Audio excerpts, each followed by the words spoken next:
Hello' guys, আজি মই আপোনালোকক এটা মাছৰ ৰেচিপি দেখাম। ফুলকবি আৰু মাছ যিহেতু সকলোৱে খায়, তথাপিও মই কেনেকৈ বনাইছোঁ সেইটো দেখাম। ফাৰ্ষ্টতে মাছখিনি নিমখ আৰু হালধি দি ফ্ৰাই কৰি ল'ম। তাৰপিছত ফুলকবি আৰু আলুখিনি অকণমান নিমখ দি বইল কৰি ল'ম। মই গোটেই বস্তুখিনি ৰেডি কৰি লৈছোঁ।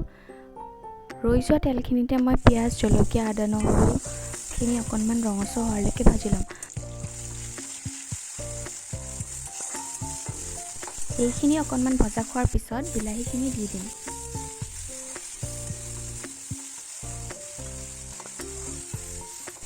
বিলাহীখিনি গলি যোৱাৰ পিছত ইয়াত বইল কৰি ৰখা ফুলকবি আৰু আলুখিনি দি দিম। যিহেতু ফুলকবি আৰু আলুখিনি বইল হৈয়ে আছে, সেইকাৰণে অকণমান ভজাৰ পিছতে ইয়াত উতলা গৰম পানী ঢালি দিম আৰু লগতে মাছখিনিও দি দিছোঁ। লাষ্টত অকণমান কেঁচা ধনিয়া ছটিয়াই দিছোঁ। ঠাণ্ডা দিনত ফুলকবি আলু মাছৰ জোল খাই কোনে কোনে ভাল পায় জনাবচোন। আজিলৈ আহিছোঁ, বাই।